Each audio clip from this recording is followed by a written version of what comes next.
اور ان کی بولنگ کا پہلا شکار ہونے والے وسیم اکرم پلس ہوں گے. اور وسیم اکرم پلس جو ہے ان کی سٹیمپ آؤٹ ہو جائیں گے, بولڈ ہو جائیں گے. اس کی وجہ یہ ہے کہ وسیم اکرم پلس جو ہے وہ نہ ادھر کے رہے نہ ادھر کے رہے, نہ تحریک انصاف کے رہے نہ ادھر کے رہے, جس کی وجہ سے انہوں نے پریس کانفرنس کر کے تحریک انصاف سے الگ ہونے کا اعلان کیا. چونکہ جو وسیم اکرم پلس ہے یہ وہ طوطا ہے جس کے اندر 4 بڑے بڑے جنوں کی جان ہے. وہ 4 جن کون سے ہیں؟ اس میں فرا گوگی ہیں, اس میں بشرا بی بی ہیں, اس میں جنرل فیض ہیں, اس میں چیئرمین تحریک انصاف ہے. یہ وہ 4 لوگ ہیں جن کے کہنے پہ وسیم اکرم پلس جو ہے وہ کام کرتے رہے, کارروائیاں ڈالتے رہے, اپنے احساسوں کے اوپر چیزیں کرتے رہے. اب ان کا ذہن یہ تھا کہ انہوں نے جو بھی کھایا پیا ہر چیز ہضم ہو گئی ایک پریس کانفرنس کے پیچھے. صحیح. اب اگر پریس کانفرنس کے پیچھے سب کھایا پیا ہضم ہو جانا ہے اور یہی روش رہنی ہے تو پھر اس ملک میں احتساب نام کی تو کوئی چیز نہیں ہوگی. سو پریس کانفرنس کر کے بھی ان کی جان نہیں چھوٹ رہی, اور یہ وہ باتیں بتائیں گے, وہ انکشافات کریں گے کہ جب یہ انکشافات کرنا شروع ہوں گے تو اس کا ڈینائل ان 4 اشخاص جن کا میں نے نام لیا ان کے پاس نہیں ہوگا. صحیح ہے. آپ ان 4 اشخاص کو ایگزنریٹ نہیں کر سکتے ہیں. یہ سسٹم تھا. جو بزدار صاحب ہیں, بزدار صاحب سولو کچھ بھی نہیں تھے. ان کو فون آتا تھا بنی گالا سے, وہ کہتے تھے کر دو تو وہ کر دیتے تھے. صحیح ہے. اب کوئی بات مانے یا نہ مانے, اب مسئلہ یہ ہے کہ وہ بھاگے ہوئے بھی اسی لیے ہیں, چھپے ہوئے بھی اس لیے, نیب کو پیش اس لیے نہیں ہو رہے کہ ان کو پتا کہ ہر چیز بتانی پڑے گی طوطے کی طرح. اب اگر بتائیں گے تو پریشانی ہے, نہیں بتائیں گے تو جسٹیفائی کیسے کریں گے. تو بزدار صاحب کا معاملہ تو ہو گیا. یہ پرویز الہی صاحب کا جو مسئلہ ہے, پرویز الہی صاحب اس لیے کھڑے ہیں, وہ کہتے ہیں جو میرے ساتھ ہونا تھا وہ تو کیا ہو, تو میں تھوڑی سی اور سختی برداشت کر لوں. 12-13 اگست تک جو ہے وہ اسمبلیاں ڈیزالو ہو جائیں گی. اس کے بعد شاید ان کو لگتا ہے کہ یہ رجیم چلی جائے گی اور ان کے اوپر سختی کم ہونا شروع ہو جائے گی, اور ان کا جیک پاٹ نکل آئے گا کہ وہ تحریک انصاف کے صدر کے طور پہ جو ہے وہ پورے ملک میں یا بالخصوص پنجاب میں ایک اچھی موو کر کے اور تحریک انصاف کو اچھی طریقے سے پولیٹیکلی ون کر سکیں گے. اب یہ بات ضرور ہے کہ جو سابق وزیر اعلیٰ کے طور پہ ان کو پروٹوکول ملنا چاہیے یا بی کلاس ملنی چاہیے, جو جیل کی سہولیات ملنی چاہیے وہ ملنی چاہیے. لیکن یہ بھی سوالیہ نشان ہے کہ جو ماضی کے وزیر اعظم, ماضی کے وزراء اعلیٰ, ماضی کے وزراء کے ساتھ انہوں نے کوڈ لکھپت جیل میں کیا, تو اس وقت بھی ان کو سوچنا چاہیے تھا کہ کل ہمیں بھی یہ خمیازہ بھگتنا پڑ سکتا ہے. یہ شکوہ آج انہوں نے عدالت میں کیا بھی ہے. امتیاز صاحب, یہ شکوہ اس لیے نہیں بنتا کہ جب آپ ماضی کے وزراء اعظم, ماضی کے وزراء اعلیٰ کو جیل میں ٹینشن دے رہے تھے, آپ ان کو بستر مہیا نہیں کر رہے تھے, وزراء کے ساتھ کے پاس پینے کا پانی نہیں تھا, پنکھا نہیں چل رہا تھا, تو بدلہ چکانا پڑے گا نا. یہی بات ہوئی. دیکھیں سیاسی مقافات ہے, یہ مقافات عمل ہے. کب تک متوقع نظر آتی ہے؟ جیسے کہ ابھی ہم بات کر رہے تھے کہ جولائی کے مہینے میں مزید بڑی گرفتاریاں اس کی ہو سکتی ہیں اسی معاملے میں. دیکھیں عبداللہ گل صاحب نے بہت ساری باتیں کر دیں, اور بات یہ ہے کہ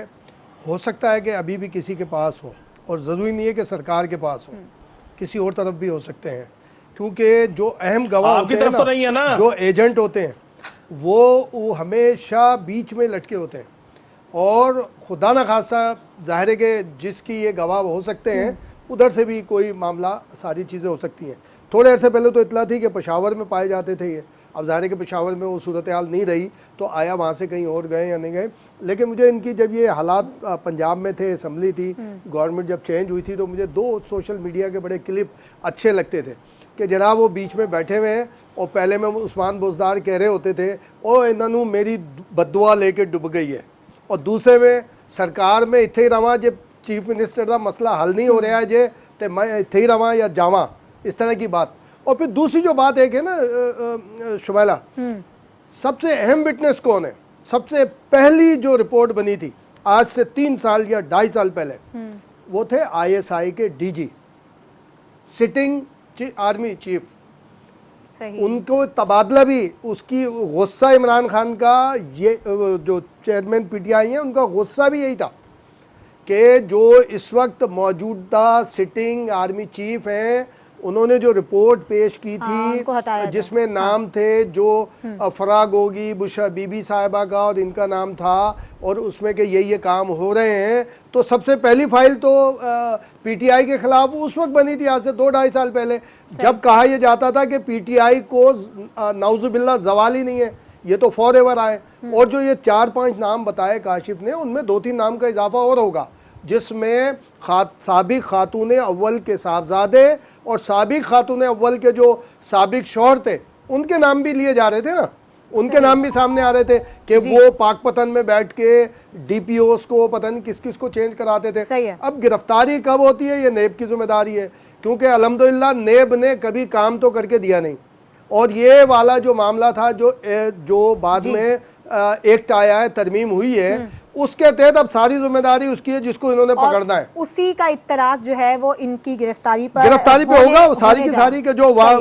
وعدہ معاف گواہ بھی بن سکتے ہیں, اور یہ اگر تعاون نہیں کریں گے تو ان کے خلاف چیئرمین ایکشن لے سکتے ہیں. ٹھیک ہے, ہم ایک بریک لیتے ہیں. بریک کے بعد جب ہم واپس آئیں گے تو شاہ محمود قریشی کی جانب سے جو پیش گوئی کی گئی ہے کیا وہ سچ ثابت ہوگی؟ ایک بریک کے بعد اس پر بات ہوگی.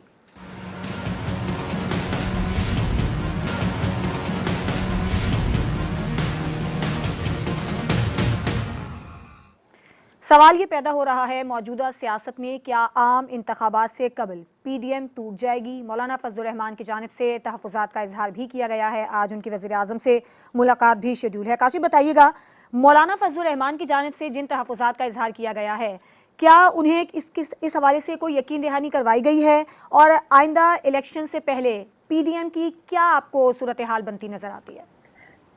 اچھا شمائلہ, ایک بات تو یہ سمجھ لینی چاہیے کہ پی ڈی ایم جو ہے اس کا گلہ اور پی ڈی ایم کی جماعتوں کا آپس میں گلہ ہو سکتا ہے, پی ڈی ایم کا یا مولانا فضل الرحمان کا آصف زرداری صاحب سے کوئی گلہ نہیں ہے. چونکہ آصف زرداری صاحب کو چھوڑ کے مولانا صاحب نے خود بائی چوائس نون لیگ کے ساتھ گئے اور پی ڈی ایم کی تحریک بنائی, اور پی ڈی ایم کی تحریک پہ انہوں نے شد و مت سے کام کیا. اب فضل الرحمان صاحب کی لک آفٹر کرنا جو ہے وہ بیسیکلی نون لیگ کا کام تھا, اور پی ڈی ایم کی دیگر جماعتوں کا کام تھا, آصف زرداری کا نہیں تھا, جس کا وہ اظہار کر بھی چکے. شکوہ اچھا, اب ہم تو پچھلے ویک بھی یہ بات کہہ رہے تھے کہ دیکھیں دبئی میں اتنا آپ سارا بیٹھ کے بندر بانٹ کر رہے ہیں کہ نگران سیٹ اپ کیا ہوگا, چیزیں کیا ہوں گی, سیٹ ایڈجسٹمنٹ کیا ہوگی, اور مولانا فضل الرحمان جو کہ پی ڈی ایم کے سربراہ ہیں ان کو بلانا کیا, ان سے بات کرنا بھی ممکن نہیں سمجھا یا مناسب نہیں سمجھا, اور یہ سارے کا سارا شکوہ نواز شریف صاحب پہ بنتا ہے, چونکہ نواز شریف ہی نون لیگ کی طرف سے ڈیل کر رہے تھے فضل الرحمان صاحب کو. اب مولانا صاحب کا پوائنٹ آف ویو یہ ہے, ہمارے ذرائع کا کہنا یہ ہے کہ آپ اسمبلیوں کی مدت آئینی طور پہ بڑھا سکتے ہیں تو اسے بڑھا دینا چاہیے, تاکہ ایک سال مزید ہم معیشت کا جو حلیہ ٹھیک کر کے اور لوگوں کو ریلیف دے کے پھر الیکشن میں جائیں, تاکہ ہم الیکشن کی سچویشن کو بہتر کر سکیں, اور اس وقت تک جو تحریک انصاف ہے وہ بھی تھک جائے گی اور کرشنگ پوزیشن پہ آ جائے گی اور وہ کمزور ہو جائے گی ان دا فیلڈ. لیکن صدر آصف زرداری صاحب نے اس جو بات ہے یا اس منصوبے کو انہوں نے آؤٹ ریٹڈلی ریجیکٹ کر دیا ہے, اور یہ ہمارا یہ اس بات پہ ہماری یہ بات تھی کہ کم از کم پیپلز پارٹی اسمبلیوں کی مدت بڑھانے کے لیے بات نہیں کرے گی, کیونکہ چیئرمین پیپلز پارٹی جو ہے وہ اس بارے میں واضح طور پہ اعلان کر چکے تھے. اب ظاہری بات ہے یہ P D M Peoples Party یہ سارے کے سارے بغض تحریک انصاف میں اکٹھے ہوئے تھے. اب تحریک انصاف تو گر گئی, تحریک انصاف کے لوگ تو چھوڑ گئے پریس کانفرنسز کر کے, اور جو بچے کچھ ہیں وہ ہائیڈ آؤٹ میں ہیں, وہ چھپے ہوئے ہیں. تو اب مسئلہ یہ ہے کہ جب جس کے پیچھے یہ سارے اکٹھے ہوئے تھے وہ تو ختم ہو گئی, یا اس کو تو انہوں نے سائیڈ لائن کر دیا. اب باری ہے آپس میں باکسنگ رنگ میں ایک دوسرے کو پنچ مارنے کی, اور وہ پنچنگ دبئی میں ہو رہی ہے, عید سے پہلے کی ہو رہی ہے, اور اس میں زرداری صاحب اپنے طریقے سے کھیل رہے ہیں اور نون لیگ اپنے طریقے سے کھیل رہی ہے, اور گیم کھیلنے کا مقصد اور متمع نظر یہ ہے کہ اگلا جو الیکشن ہے وہ کیسے لڑا جائے گا اور اگلی حکومت کون بنائے گا. اور میں یہ سمجھتا ہوں اس ساری گیم میں, یہ میری بات نوٹ کر کے رکھ لیجئے, ریکارڈ میں رکھ لیجئے, اس ساری گیم میں جو گیننگ پوزیشن پہ ہوگی وہ پیپلز پارٹی ہوگی, کیونکہ اگر جو استحکام پاکستان پارٹی بنوائی جس کا الزام جا رہا ہے کہ نون لیگ کہنے پہ وہ بنی, اور استحکام پاکستان پارٹی سیٹیں نہیں نکال سکتی, مری ہوئی دبی ہوئی کرشنگ جو تحریک انصاف ہے وہ پھر بھی کچھ نہ کچھ سیٹیں نکال جائے گی. اور میرا یہ خیال ہے کہ وہ بچی کچھ تحریک انصاف کی جو سیٹیں ہوں گی وہ جا کے پیپلز پارٹی کے ساتھ جوائنٹ ہینڈ کر سکتی ہے, کیونکہ پیپلز پارٹی نے بہرحال بہت ساری جگہوں پہ اصولی جو ہے وہ سٹینڈ لیا ہے. تو میرا خیال ہے کہ نون لیگ سفوکیٹ ہے. اب دیکھیں فضل الرحمان صاحب مانتے ہیں نہیں مانتے تو ان کا کیا لائے عمل ہوتا ہے. ٹھیک ہے عبداللہ صاحب, مولانا صاحب کے جو شکوے ہیں ان کو آپ کیسے دیکھتے ہیں, اور جو دبئی میں میٹنگز ہوئی مسلم لیگ نون کی اور پیپلز پارٹی کی, آپ کو اس کی اندرونی کہانی کیا لگتی ہے, کیا اس کا کوئی نتیجہ اب تک سامنے آیا؟ میں آج ہی میری مولانا صاحب سے بات ہوئی تھی, اور میں اکثر گاہے بگاہے کرتا رہتا ہوں, لیکن جو اصل بات یہ ہے کہ دبئی کی میٹنگ جو ہے وہ ایک تو یہ اینگل ہے جو ابھی ہم نے سنا, ایک اینگل یہ ہے کہ دبئی کی میٹنگ اس لیے ہوئی کہ پی ٹی آئی کی جو کمزوری کے بعد جب سے وہ کمزور ہونا شروع ہوئی ہے، تو ان کو یہ نظر آ رہا ہے کہ کہیں ایسا نہ ہو کہ اب مسلم لیگ اور پیپلز پارٹی کی باری آ جائے، کیونکہ مولانا تو اپنا ایک ووٹ رکھتے ہیں، اپنا ایک سلسلہ رکھتے ہیں۔ اب ایسی صورتحال میں آنے والے الیکشنوں کے لیے آپ کو بھی یاد ہوگا کہ پنجاب سے بوریا بستر گول کر کے زرداری صاحب کافی مایوسی کی حالت میں پھر یہاں سے چلے گئے تھے لاہور سے، اور اس کے بعد انہوں نے کچھ سیٹیں وغیرہ کچھ لوگوں کے ساتھ ایڈجسٹمنٹس کی جو پارٹی میں شمولیتیں کی۔ اب ان کو یہ شک ہے کہ اگر الیکشن کہیں ڈیلے ہوتے ہیں تو پھر اس کا مطلب ہے کہ وہ جو عارضی ارینجمنٹ ہے جو لوگوں کو کسی کو کچھ دکھا کے کچھ بہلا کے پھسلا کے ڈرا کے دھمکا کے وہ جو ارینجمنٹ ہے وہ تو ہو جائے گی ختم۔ اس لیے یہ لوگ اپنا مستقبل بچانے کے لیے گئے تھے، اور پی ڈی ایم کا جو مستقبل ہے وہ تو شمائلہ صاحبہ آپ کو یاد ہے میں نے آپ کے پروگرام میں کئی ماہ پہلے بولا تھا کہ یہ جو جب الیکشن قریب آئے گا تو جوتیوں میں دال بٹے گی، اور میں اپنی بات پہ ابھی بھی قائم ہوں۔ دوسری بات اس کے اندر جو ہے وہ یہ ہے کہ جو پی ڈی ایم کی جماعتیں ہیں ان کے نظریاتی اختلافات ہیں، ایک اگر مشرق کی طرف دیکھتا ہے تو دوسرا مغرب کی طرف دیکھتا ہے، ایک شمال ہے تو ایک جنوب ہے۔ یہ مجبوراً جو ہے وہ پی ٹی آئی کی وجہ سے اکٹھے ہوئے تھے۔ اب ان کو نظر آ رہا ہے کہ پی ٹی آئی مستقبل میں نہیں ہے۔ جو بات بہت اہم ہے وہ آپ اس پہ رائے لیجئے گا ہمارے معززین سے، اس میں یہ ہے کہ اگر پی ٹی آئی تو آ نہیں رہی، اگلے سیٹ اپ کے اندر نظر نہیں آ رہی، اور پی ڈی ایم کی ہی جماعتوں نے اگر چلنا ہے تو لائبلٹی جو ہے وہ ادارے کبھی نہیں پالتے، اور پی ڈی ایم ان کے لیے لائبلٹی ہے۔ آج اگر اداروں کو تنقید کا نشانہ بنایا جا رہا ہے تو اس کی بڑی وجہ پی ڈی ایم کی حکومت ہے، اور اگر یہ پی ڈی ایم کی حکومت کنٹینیو کرے گی تو اداروں پہ دباؤ بڑھے گا، جو کہ وہ کسی صورت نہیں چاہیں گے۔ اس لیے موجودہ صورتحال کے اندر مولانا فضل الرحمان کو انہوں نے سائیڈ پہ رکھتے ہوئے اپنے مستقبل کو سنوارنے کے لیے، جو آدمی اگر پاکستان کے مستقبل کا فیصلہ کر رہا ہے، آئندہ آنے والے وزیر اعظم کے متعلق جو ہے وہ ڈکٹیٹ کر رہا ہے یا وہ خود ہونے والا وزیر اعظم ہے، وہ دبئی میں نہیں بیٹھا کرتے، وہ پھر پاکستان آیا کرتے ہیں۔ اس کا مطلب ہے کہ ابھی اس کے بڑے کڑے امتحان باقی ہیں جو دبئی سے اسلام آباد کے راستے میں حائل ہے، صحیح ہے، بلکہ راولپنڈی کے راستے میں حائل ہے۔ بالکل ٹھیک ہے امتیاز صاحب، اب وقت آ گیا ہے کہ اپنے اپنے راستے پر چل پڑیں گے سیاسی جماعتیں، بہت ہو گئے، بہت اتحاد منا لیا۔ پی ڈی ایم کی پہلی پریس کانفرنس ہوئی تھی نا، ایک تو پائنر اس کا بلاول بھٹو زرداری ہے پی ڈی ایم کا، اس سے پہلے اکٹھے نہیں ہو رہے تھے، پہلی گول میز کانفرنس بلانے والا بلاول بھٹو زرداری ہے، اس میں کے بعد پی ڈی ایم ہوئی، نو کانفیڈنس کی بات آئی، ان لوگوں نے نہیں مانا، بلاول پیپلز پارٹی علیحدہ ہو گئی۔ اس کے بعد جب دوبارہ نو کانفیڈنس کا معاملہ آیا تو پی ڈی ایم ریوائیو ہوئی، پہلے بھی چیئرمین اس کے مولانا فضل الرحمان تھے، اب بھی، اور پہلی پریس کانفرنس میں یہ بات تھی کہ یہ نو کانفیڈنس اور یہ ظاہر ہے کہ جو حکومت تھی اس کے خلاف تحریک کے لیے ایک اتحاد بنا تھا۔ یہ بالکل ایسی بنا تھا کہ کیا جب پیپلز پارٹی کی حکومت تھی تو نواز شریف کے ساتھ یہ پی ٹی آئی کے چیئرمین نہیں کھڑے ہوئے تھے، مولانا فضل الرحمان نہیں کھڑے ہوئے تھے، جماعت اسلامی ہر ٹائم میں ہم جو ایک کانسیپٹ یہ بناتے ہیں نا کہ صرف جی پی ٹی آئی کے خلاف یہ سارے کے سارے اکٹھے ہوئے یہ، تو اس وقت کیا پیپلز پارٹی کے خلاف نہیں کھڑے ہوئے تھے سارے کے سارے، اس میں ایم کیو ایم بھی شامل تھی دوسری۔ پھر جب نواز شریف کا دور آیا تو کیا نواز شریف کے خلاف جب ایکٹیویٹی ہوئی تو اس میں پورا ایک طبقہ ایک سائڈ پہ نہیں آ گیا؟ یہ ہمیشہ سے روایت ہے۔ جو پاکستان قومی اتحاد بنا تھا 77 میں تو کب بنا تھا، کس لیے بنا تھا، کس کے خلاف بنا تھا، اس میں کون کون شامل تھے؟ سارے کے سارے تھے۔ 85 میں کیا ہوا تھا؟ یہ سب ہوتا ہے۔ یہ ہمیں بیچارگی نہیں بنانی چاہیے کہ جی فلاں کے خلاف، پہلے یہ ہوتا تھا جناب اکیلی جماعت لڑ رہی ہے، تو اس وقت بھی پی ٹی آئی کے ساتھ ایم کیو ایم، باپ اور پتہ ہی نہیں 6 7 8 تنظیمیں تھیں اور اس طرف بھی تھیں، تو یہ ہوتا ہے سارے معاملے۔ لیکن دبئی کے حوالے سے جو چیز کہی جا رہی ہے، میں وثوق سے بھی کہہ سکتا ہوں اور اپنے ساتھیوں کی رائے کا احترام کرتے ہوئے، وہ تمام باتیں ہوئی نہیں، تمام اس قسم کا کوئی معاملہ نہیں ہوا کہ جس کے بارے میں ہم بڑی بحث کرتے ہیں کہ ایک انتخابی تھا، کیئر ٹیکر کے اندر یہ معاملات ہوئے، فلاں میں ہوئے۔ اور مولانا فضل الرحمان کا نہ مسلم لیگ نون سے اختلاف ہو سکتا ہے نہ پیپلز پارٹی سے، اس کی وجہ یہ ہے کہ ان کی جورسڈکشن ہے ہی نہیں، ان کی جورسڈکشن ہے ہی نہیں۔ خود کہہ رہے ہیں جی مولانا فضل الرحمان خود کہہ رہے ہیں کہ خود تو بہت ساری باتیں ہوتی ہیں دوسری ڈائریکشن پہ ڈالنے کے لیے، کاشف صاحب دوسری ڈائریکشن پہ ڈالنے کے لیے کہ لوگوں کو کیموفلاج کیا جائے، لوگوں کو دیکھیں مولانا فضل الرحمان کا جھگڑا کیا ہو رہا ہے جی؟ اگر دبئی میں الیکشن پہ بات نہیں ہو رہی، کیئر ٹیکر پہ بات نہیں ہو رہی، اسمبلیوں کی مدت بڑھانے پہ عبداللہ گلزن صاحب جو بات فرما رہے ہیں نا،